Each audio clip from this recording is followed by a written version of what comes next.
प्रभातखबर.com, विश्वास वही, रफ्तार नहीं। नमस्कार दर्शकों, आप देख रहे हैं प्रभात खबर और मैं अलीगढ़ से चमन शर्मा। आज हम आपकी मुलाकात कराते हैं अलीगढ़ में शहर विधानसभा से आम आदमी पार्टी की प्रत्याशी मोनिका थापर। मोनिका थापर जी, आपका स्वागत है प्रभात खबर में। तो जैसा कि जनता अलीगढ़ की जो शहर की जनता है खासकर वो जानना चाहती है कि हमारा प्रत्याशी क्या है, उसने क्या क्वालिफिकेशन हासिल की है और उसका क्या प्रोफेशन है। नमस्कार, धन्यवाद कि आपने मुझे मौका दिया अपनी बात रखने का, जनता को बताने का कि आम आदमी पार्टी ने मुझे 76 विधानसभा शहर से अपना उम्मीदवार घोषित किया है। और क्या कहते हैं, मैं बेसिकली अलीगढ़ की रहने वाली हूँ, अलीगढ़ की शहर विधानसभा से ही ताल्लुक़ रखती हूँ। मेरा यहीं पे जन्म हुआ, यहीं पर पढ़ाई लिखाई, यहीं पर जो है मैं समाज के साथ जुड़ी हुई हूँ, व्यापारी वर्ग से भी ताल्लुक़ रखती हूँ। और क्वालिफ़िकेशन की बात यह है कि मैंने 12th किया हुआ है और उसके साथ डिप्लोमा इन बिज़नेस किया है। और पिछले 7-8 साल से जो मैं आम आदमी पार्टी की कर्मठ कार्यकर्ता हूँ। पहले पूर्व में जो है आम आदमी पार्टी ने ही मुझे मेयर का इलेक्शन लड़वाया था पिछली बार। हाँ जी, 2017 में मेयर का इलेक्शन लड़ा था मैंने आम आदमी पार्टी से। यही मेरी क्वालिफिकेशन है, यही मेरा परिचय है। और वैसे मैं एक साधारण सी घरेलू महिला हूँ जिसे 24 घंटे काम रहता है। अच्छा मोनिका जी, जैसा कि आम आदमी पार्टी का आप जानती हैं, तो देख ही रही हैं कि यूपी में अभी आम आदमी पार्टी का कोई भी वजूद नहीं है। अगर हम विधानसभा के जो सदस्य हैं उनको देखें या लोकसभा के सदस्य देखें उनको देखें, तो अभी यहाँ कोई वजूद नहीं है। तो उस दौरान एक विधानसभा से चुनाव लड़ना, तो उसकी आप किस तरीके से देखेंगे? सर, ये आप ही तो कह रहे हैं कि हमारा वजूद नहीं है। नहीं, अगर सदस्य नहीं है नहीं, हमारा वजूद हर उस जगह है जहां हमारी मदद की जरूरत है।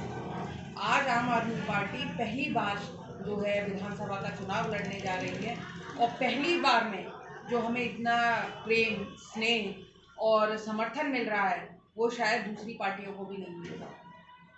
मैं हर किसी से यही बात कहती हूँ कि सूरज के आगे हाथ लगा देने से उसकी रोशनी खत्म नहीं हो जाती, अंधेरा नहीं हो जाता। तो केजरीवाल जी जो पहले ऐसे मुख्यमंत्री हैं जिन्होंने जो कहा और किया, उन्होंने कहा कि मैं राजनीति बदलने के लिए आया हूँ, तो उन्होंने बदल के दिखा दी। जैसा कि आप देख रही हैं कि इस समय बीजेपी के ही सिटिंग एमएलए है, तो और सातों विधानसभा सीट भी बीजेपी के पास हैं। तो आप किस तरीके से अपनी चुनाव की जो चक्रव्यूह रचना है वो किस तरीके से बनाई है आपने? देखिए, बीजेपी खुद ही अपनी जो है चक्रव्यूह में ग्रस्त हो गई है। आप उनके प्रत्याशी को और मुझे जो है आप तुलना ना करें। मेरे को जो है अपनी मेहनत के बल पे ही मेरे को यहाँ पहुँचाया गया, उनको थाली में परस के पहुँचाया गया। तो दोनों बातों में अंतर है। तो जनता जो है इस बार उसी व्यक्ति का साथ देगी जो उसके बीच में खड़ा है, जो उसके सुख दुख में काम आ सकता है। जनता को बताने की ज़रूरत नहीं है कि मैं आम आदमी पार्टी से हूँ या फलाना आदमी बीजेपी से। तो इस टाइम जो है मेरी तुलना किसी से भी नहीं है। अच्छा, अगर आप विधायक बतौर अगर बनती हैं, जीतती हैं, तो जनता का निर्णय होगा कि क्या होगा। तो आप क्या कुछ अलग करेंगी जो अब तक के विधायकों ने ना किया है? अब तक के विधायकों ने खाली गेट बनाए हैं, हवा के जोर पे उन्होंने मतलब विधायक का नाम बदल के रख देना चाहिए, गेट वाला विधायक, जिसने समाज में सिर्फ एक ही काम किया, गेट लगवाने। अगर वो गेट लगवाने के साथ साथ उन गेटों जहां उन्होंने गेट लगाए हैं उस समाज की बच्चियों के लिए एक मैरिज होम बना देते, जहां पर उन गरीब बच्चियों की शादी होती, वहाँ छोटा सा स्कूल या छोटा सा एक दवाखाना बना देते, तो वो और भी अमर हो जाते और भी आगे तक जो है उनका नाम लिया जाता है। तो उनका तो काम आप देख ही रहे हैं कैसा है, क्या है। आम आदमी पार्टी आएगी तो वो बेसिक मुद्दों पे काम करेगी, शिक्षा पे काम करेगी, स्वास्थ्य पे काम करेगी, जिसकी लोगों की जरूरत है। तो हम जो है दिल्ली मॉडल हर घर तक पहुंचाएंगे और दिल्ली मॉडल किसी को बताने की जरूरत नहीं पड़ती कि दिल्ली मॉडल क्या है। तो जैसा कि अगर अभी तो 403 में मुझे नहीं लगता कि आम आदमी पार्टी 403 पे चुनाव लड़ रही है, क्योंकि कई प्रत्याशी अभी घोषित भी नहीं हुए।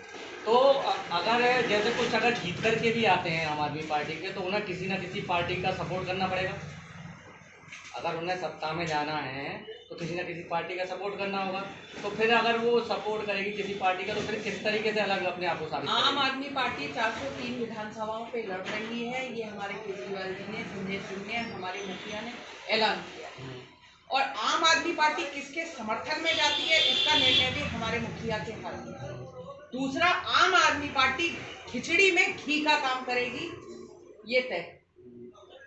तो इस पे तो कोई बात ही नहीं। नहीं, तो आपके जैसे अलीगढ़ को देखते हुए अलीगढ़ में 7 विधानसभाओं में प्रत्याशी कहाँ घोषित हुए? आम आदमी पार्टी ने 7 विधानसभा पे प्रत्याशी अलीगढ़ पे घोषित कर दिए हैं। नामांकन भी हो गया है और कुछ का नामांकन आज हो जाएगा। आज हो जाएगा।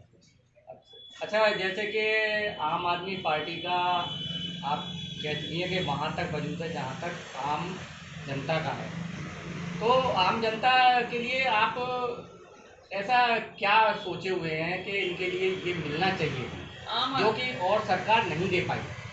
आम आदमी पार्टी का वजूद हर उस आम व्यक्ति के लिए जिसे सम्मान मिलना चाहिए।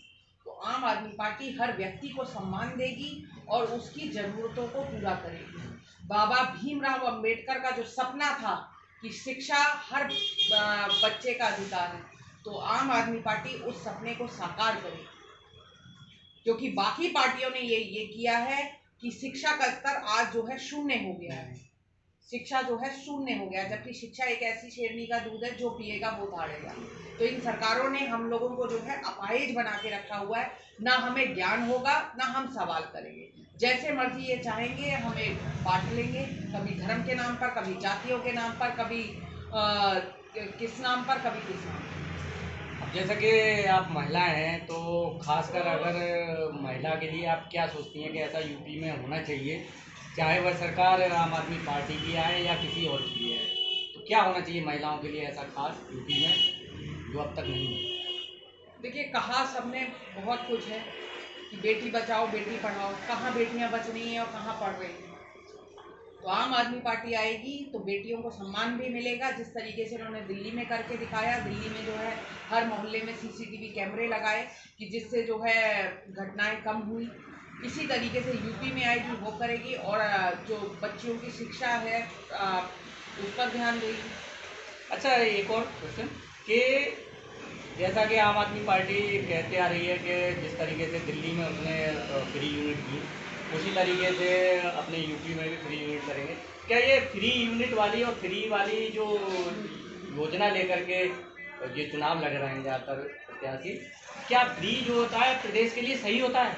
क्या उसके जो मतलब आर्थिक स्थिति है या आर्थिक जो उसका भंडारण है उसके लिए फायदेमंद है? सर, क्या फ्री में एक विधायक को ही मिल सकती है, एक सांसद को ही मिल सकती है, एक सरकारी मुलाजिम को ही मिल सकती है? टैक्स वो भी देते हैं, टैक्स हम भी देते हैं, तो उनके लिए क्यों और हमारे लिए आम आदमी के लिए क्यों नहीं? अगर नेता अपने घर बचा के ले जा रहा है वो अच्छा है, और जनता को वापस दे रहा है वही टैक्स का पैसा बचाकर, तो वो बुरा है। ये तो जनता का पैसा है, कौन सा केजरीवाल जी या कोई और पार्टी जो है अपने आप से दे रही है। जो जनता का पैसा है, जो बाकी पार्टियां अपने घर ले जा रही थी, जो अपनी पुस्तकों के लिए कमा के रख रही थी, वो उन्हें वापस दे रहे हैं। ये तो ये जनता का हक है जो उसे मिलना चाहिए। तो अभी तक सभी वही है ना, केजरीवाल जी ने ये बात कही थी कि हम जो है राजनीति बदलने आएंगे, उन्होंने बदल दी। आज उन्हीं के मुद्दों पे बात हो रही है, उन्हीं की शिक्षा मॉडल पे बात हो रही है, उन्हीं की स्वास्थ्य मॉडल पे बात हो रही है, उन्हीं की बिजली यूनिट पे बात हो रही है। उन्होंने ऐलान किया कि हम यूपी में 403 विधानसभाओं पे लड़ेंगे।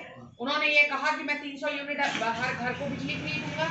उन्होंने कहा कि मैं पुराने बिल माफ करूंगा। तो सभी पार्टियां उसी भीड़ चाल में आ गई।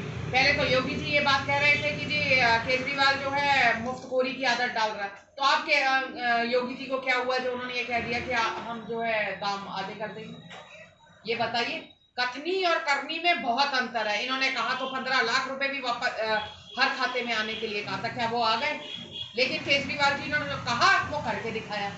दिल्ली के लोगों को पानी फ्री दिया, दिल्ली के लोगों को बिजली फ्री दी, दिल्ली के लोगों को स्वास्थ्य फ्री दिया, दिल्ली के लोगों को शिक्षा फ्री दी। तो उन्होंने जो कहा वो किया, जो नहीं कहा वो भी करा। नहीं क्या नहीं कहा, उन्होंने महिलाओं को बसों की यात्रा फ्री नहीं करी, लेकिन उनके बजट में से पैसा वो बचा, प्रॉफिट उनको लगा, तो उन्होंने महिलाओं के लिए सम्मान के लिए उनको बसों की यात्रा भी फ्री दे दी। तो ये अपने घर लेके जाए तो ज़्यादा अच्छा है या लोगों को दे दें तो वो ज़्यादा अच्छा? तो ये तो जनता को समझना है। और जनता इस चीज़ को अप्रिशिएट कर रही है। तो देखा आपने कि जो आपकी जो अलीगढ़ की विधानसभा से प्रत्याशी हैं मोनिका थापर जी, तो उन्होंने अपने विचार बताए कि वह किस मुद्दों को लेकर के ये चुनाव लड़ रही हैं और वो आम आदमी पार्टी का विधानसभा प्रत्याशी बतौर किस तरीके से चुनाव लड़ेंगी। तो आप देखते रहिए प्रभात खबर, मैं अलीगढ़ से चमन सर। प्रभातखबर.com, विश्वास वही, रफ्तार नहीं।